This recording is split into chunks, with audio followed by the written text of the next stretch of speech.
Welcome to 3-Minute Game Recommendations. I'm Zachary X, and in the next 3 minutes I will tell you whether or not you should play Barotrauma.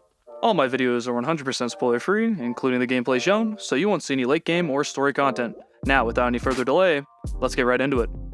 Barotrauma is a highly cooperative, 2D submarine simulator that contains some horror elements. Developed by the indie studios Fake Fish and Undertow Games, the game launched out of early access on March 13th, 2023, to very positive reviews. In Barotrauma, you will take control of a submarine deep below the surface of one of Jupiter's moons, Europa, assisted by either your own friends or AI crewmates. As you work to complete missions, you may encounter terrifying denizens of the deep, which will do their best to send your sub to the bottom of the ocean. Barotrauma's gameplay is defined by its distinctive player roles.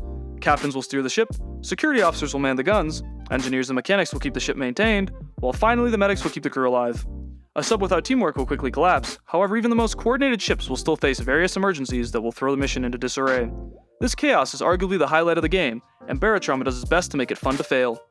Barotrauma has a steampunk-esque aesthetic, which is immensely dark and gritty. Sprites within the submarine are very detailed and well done, however once you leave the ship, the environments become much more lackluster and empty. Barotrauma has very little music, however the general sound design nonetheless does an excellent job at creating suspense and expressing panic during disasters. Barotrauma can be played primarily in two different ways, each relying on the same core loop of completing missions.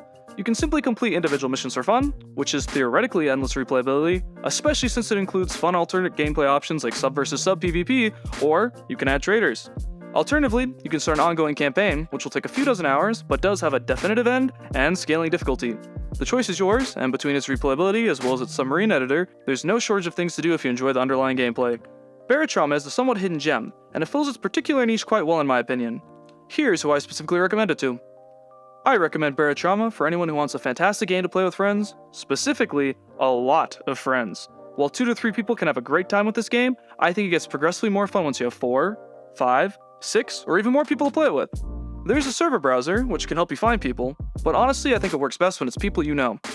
Fans of underwater horror, the closest example I can think of being Subnautica, will also enjoy Barotrauma, as the sci-fi world of Europa is done well, and the monsters all have very fascinating designs. At times, they border on being just plain eldritch abominations. That being said, I think there are also a few cases where I wouldn't recommend Barotrauma.